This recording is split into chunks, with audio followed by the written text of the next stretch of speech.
Hello students, welcome to online classes. स्कूली ज्ञान से जुड़ी हर अपडेट को पाने के लिए सब्सक्राइब करें हमारा चैनल और लेटेस्ट अपडेट पाने के लिए बेल आइकन को प्रेस करना ना भूलें। So today we are going to continue our chapter of class 6। So class 6 के अंदर हम चैप्टर है वो कर रहे थे, हमारा चैप्टर 10 हम कर रहे थे जो कि प्लांट्स के बारे में था। प्लांट्स जो है getting to know about plants. So plants क्या होते हैं, कैसे होते हैं, हमने इसमें स्टडी कर रहे थे। हमने रूट पार्ट जो था प्लांट का वो कर लिया था। उसके बाद हम जो शूट सिस्टम थे वो कर रहे थे। शूट सिस्टम में हमने लीव्स कर लिया था। Next we are going to study about flower. तो हमको पता है फ्लावर बहुत ही इंपॉर्टेंट पार्ट होता है प्लांट का। कैसे होता है ये हम आज देखेंगे कि फ्लावर को इम्पोर्टेंट पार्ट क्यों क्या कहा है प्लांट का।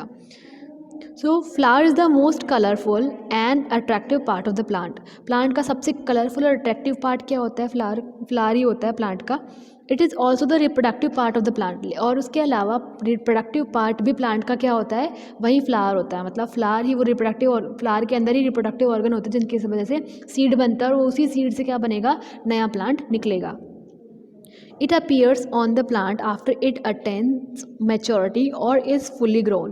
अब फ्लावर प्लांट में तब आता है जब प्लांट है पूरा का पूरा मैच्योर हो जाता है, पूरा का पूरा ग्रो कर जाता है, तब जाके प्लांट में फ्लावर आते हैं।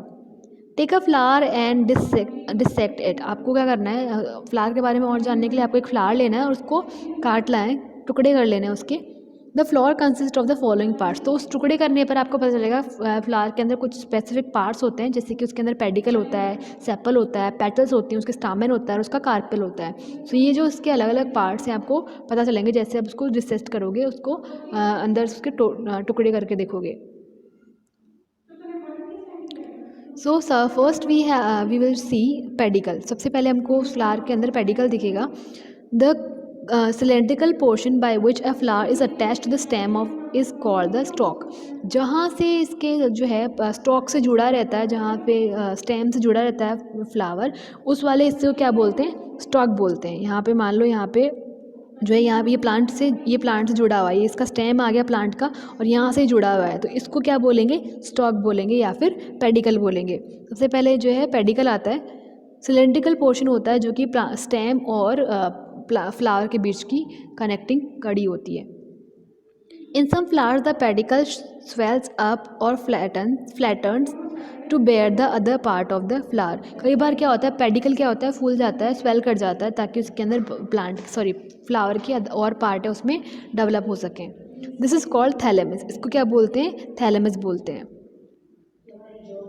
The rest of the part of the flower are arrange in circular called whorls. और उसके बाद जो बाकी जो फ्लावर के और अरेंजमेंट होते हैं वो सर्कुलर फॉर्मेट में होते हैं, जिनको क्या बोलते हैं? वोल्ट्स बोला जाता है। तो यहाँ पे थैलेमस होता है जो कि कई बार फूल के फ्लावर के कई जो पार्ट्स है अपने अंदर बेयर करता है, पैदा करता है। और इसके बाद जो है कई सर्कल्स के अंदर इसके बाकी के अरेंजमेंट होते हैं फ्लावर के, जिनको कि वोल्ट्स बोला जाता है। इन सर्कल्स को वोल्ट्स बोला जाता है। तो फर्स्ट वोल्ट्स यानी पहला घेरा जो होता है उसके अंदर क्या होता है? सबसे पहले बाहरी जो वर्ल्ड होता है, आउटर मोस्ट वर्ल्ड होता है, उसको बोलते हैं हम sepals. The outer most world of a flower which is green and protect the outer parts in the stage is called the sepal. जो बाहर होता है, जो बर्ड स्टेज में जब फूल है, खिला नहीं होता है पूरा, कली वाले फॉर्मेट में होता है, तब उसको सेफ कौन रखता है? इसके जो सेपल्स है वो सेफ रखते हैं। ग्रीन कलर की पत्तियाँ सी होती हैं जो कि फ्लावर को प्रोटेक्ट करने के लिए उसमें होती है, बर्ड स्टेज में उसको प्रोटेक्ट करके रखती हैं। This is also called कैल्सी। इसको कैल्सी भी बोलते हैं, जो कि उसको सेफ रखती है, फ्लावर के बर्ड स्टेज में फ्लावर को सेफ रखती है। सो कैलिक्स हो गया। उसके बाद आती है हमारे पास petal. The second whorl of a flower which is colourful and bright is called the petal. जो सेकेंड लेयर होती है फ्लावर की वो बहुत ही कलरफुल होती है, ब्राइट होती है, जिसको कि पेटल्स यानी कि पंखुड़ियाँ बोला जाता है। Petals attract insect and this help in pollination. Petal का काम क्या होता है? इंसेक्ट को अट्रैक्ट करना, ताकि इंसेक्ट आएँ और फ्लावर का पोलिनेशन करने में उसकी हेल्प करें। This is called also called Corolla. इसको कोरोला भी बोलते हैं। Next we have stamen. The third whorl of a flower is a group of male reproductive parts of the plant. It consists of a long tubular filament and a swollen portion at its top called the anther. So stamen है third जो layer होती है flower की, उसके अंदर होता है stamen, जिसके अंदर मेल रिप्रोडक्टिव पार्ट्स होते हैं प्लांट के। इसके अंदर एक लंबा सा ट्यूब फॉर्मेट का फिलामेंट होता है और इसका ऊपर वाला पोर्शन है एकदम स्वेलन करके होता है, फूला हुआ होता है टॉप पे, जिसको कि क्या बोला जाता है, एंथर बोला जाता है। एज यू कैन सी यहाँ पे देखो फ्लावर की ये वाला पार्ट है, इसको क्या बोलते हैं, स्टामेन। ये वाला ट्यूबुलर फॉर्मेट है और उसके ऊपर वाला टॉप है वो स्वेलन होता है, जिसको कि हम क्या बोलते हैं, एंथर बोलते हैं। This bears the pollen grains और द मेल गैमेट्स। और इसके अंदर है पोलन ग्रेन्स होते हैं जिनको कि मेल गैमेट्स भी बोलते हैं। मेल गैमेट्स जो है यानी कि मेल सेल्स होती हैं, मेल रिप्रोडक्टिव सेल्स होती हैं, जो कि क्या होती है, पोलर ग्रेन्स की फॉर्मेट में होती हैं। This is also called the androecium. इनको एंड्रोसियम भी बोला जाता है, किसको, स्टामेन को। स्टामेन का दूसरा नाम क्या हो गया, androecium. Next we have carpel. The innermost wall of a flower consist of the female reproductive part. अब फ्लावर का सबसे अंदर वाला जो घेरा है उसके अंदर क्या होता है, फीमेल रिप्रोडक्टिव पार्ट होता है फ्लावर का। This is also called gynoecium. इसको गाइनोसियम भी बोला जाता है, क्या, कार्पेल को ही गाइनोसियम बोला जाता है। It consist of 3 distinctive parts, namely the stigma, style and ovary. और इसके जो है गाइनोसियम के 3 पार्ट होते हैं। पहला पार्ट होता है स्टिग्मा, स्टाइल दूसरा, एंड थर्ड होता है इसका ovary. The lower swollen base terms the ovary. जो सबसे नीचे वाला स्वेलन वाला पार्ट होता है उसको हम ओवरी बोलते हैं। विच बियर्स द ओवल्स, जिसके अंदर ओवल्स पैदा होते हैं, यानी कि फीमेल रिप्रोडक्टिव सेल्स जो होती हैं वो पैदा होती हैं, एग सेल्स पैदा होती हैं। Each Oval is a female gametes. और हर ओवल क्या होता है, एक फीमेल गैमेट होता है, यानी कि फीमेल सेल होती है। रिप्रोडक्शन करने के लिए जो सेल होती है वो होते हैं gamete, female gamete. The ovary expends into a cylindrical long stock called the style. अब ये ओवरी आगे जाके फैलती है और एक सिलेंड्रिकल सा लंबा सा स्टॉक बनाती है, जिसको क्या बोला जाता है, स्टॉक बोला जाता है। Which end into a flat sticky portion called the stigma. और आगे जाके एक फ्लैट सा स्टिकी सा चिपचिपा सा पोर्शन बनता है, जिसको क्या बोला जाता है, इसको बोला जाता है स्टिग्मा बोला जाता है। We can see in this flower, ये वाला पार्ट हो गया ओवरी, और ये जो निकल के जा रहा है इसको बोलेंगे स्टाइल, और जो ऊपर वाला पार्ट हो गया इसको बोलेंगे स्टिग्मा। ठीक है। Next we have transfer of pollen grains from the anther of the flower to the stigma of ovary of the same flower और another flower belonging to the same species is called pollination. अब इसके अंदर क्या होता है, pollination की process होती है। पॉलिनेशन की प्रोसेस मतलब इसके जो मेल सेल्स हैं उनका फीमेल सेल्स तक पहुंचना, ताकि कि आगे जाके फर्टिलाइज हो सके, उस प्रोसेस को क्या बोलते हैं, पॉलिनेशन बोलते हैं। या तो सेम फ्लावर होगा या फिर अलग अलग फ्लावर होंगे लेकिन सेम टाइप के होंगे। मतलब अगर ये वाला फ्लावर रोज़ है तो दूसरा वाला फ्लावर भी रोज़ का ही होगा, टाइप सेम होगा लेकिन फ्लावर डिफरेंट हो सकते हैं, अलग अलग हो सकते हैं। सो इस फ्लावर के जो है इस फ्लावर के जो है ग्रेन्स है, पोलन ग्रेन्स हैं, यानी कि मेल सेल्स हैं, इसी फ्लावर के या फिर ऐसे ही टाइप के दूसरे फ्लावर के जो है इसके फीमेल पार्ट पे, कार्पेल पे पहुंचते हैं और उसके जो ओवल्स तक पहुंचते हैं, और उस पे जाके जो उसके पहुंचने की प्रोसेस है, इसी को क्या बोलते हैं, पॉलिनेशन बोलते हैं।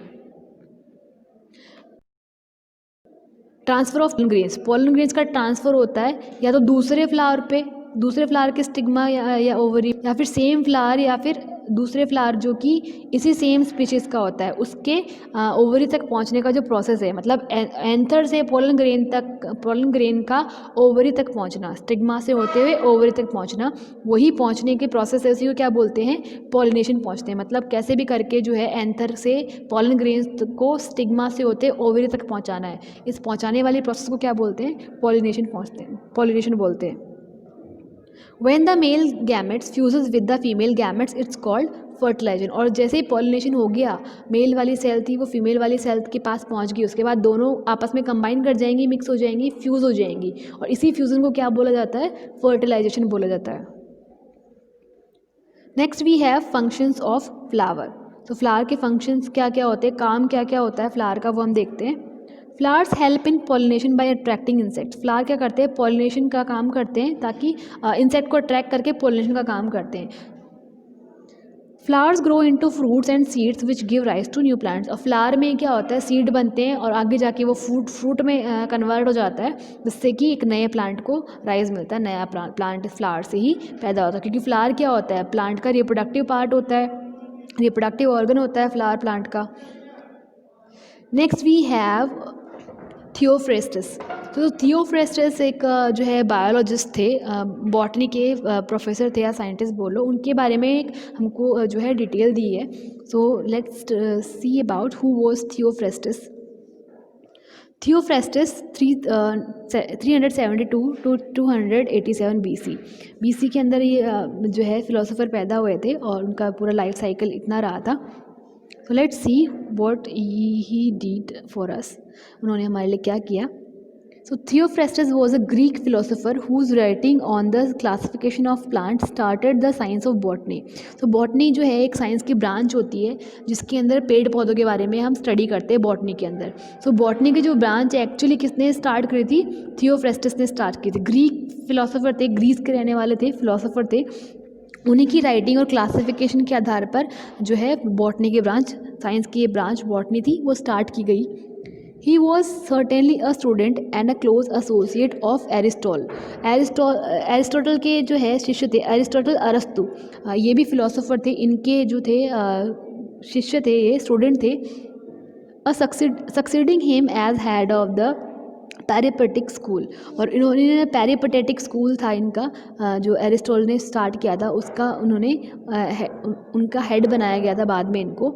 At the Lyceum in Athens, Athens में एक जगह है लाइसियम, वहाँ पे थी ये पैरीपेटेटिक स्कूल, वहाँ पे इनको जो है हेड बनाया गया था स्कूल का। He is considered to be the first person to have described plants in terms of their similarities and differences in his book of Historia Plantarum and Cosia Plantarum। और इन्होंने बुक जो है लिखी थी Historia Plantarum and Causae plantarum. इन्हीं book के ज़रिए बताया गया था जो है उनको जो है फर्स्ट पर्सन कंसिडर किया गया था, क्योंकि इन्होंने प्लांट को डिस्क्राइब किया था। प्लांट को कौन से टर्म्स में डिस्क्राइब किया था कि प्लांट्स में क्या क्या सिमिलैरिटीज़ होती हैं और क्या क्या डिफरेंसेस होते हैं, उन्हीं को बेस लेकर प्लांट उन्होंने डिस्क्राइब किया था। उसी के लिए इनको पहला पर्सन माना जाता है जिन्होंने इन प्लांट्स के डिफरेंस और सिमिलैरिटीज़ के अकॉर्डिंग प्लांट्स को क्लासीफाई किया है, अलग कोई वे और क्राइटेरिया नहीं लिया है। तो इनकी जो 2 बुक थी उनके नाम है Historia Plantarum and this is only one book, sorry ये पूरी एक बुक थी। इसी बुक का पूरा नाम क्या था, Historia Plantarum and Causae Plantarum. ये इनकी सॉरी इनकी 2 बुक थी, Historia Plantarum and Causae Plantarum. इन बुक के अकॉर्डिंग इन्होंने जो थे अपनी जो है डिफरेंसेस और सिमिलैरिटीज ऑफ प्लांट को डिवाइड किया था, उनके डिवीज़न देखे थे। Theophrastus said to be the first to have made a system of classification. और फिर थियोफ्रेस्टस थे, उन्होंने पहला जो है क्लासिफिकेशन का जो है सिस्टम बनाया था, इन्होंने क्लासिफिकेशन का सिस्टम डेवलप किया था। सो क्लासिफिकेशन का सिस्टम प्लांट्स के बारे में डेवलप करने का जो जिनको क्रेडिट दिया जाता है वो कौन है, Theophrastus. Next we have fruits. And fruits क्या होते हैं, कैसे उनमें जो है उनके पार्ट्स होते हैं और हमारे लिए क्यों इंपॉर्टेंट होते हैं, इसके बारे में हम नेक्स्ट पार्ट में करने वाले हैं। So that's all for today's video. Thank you.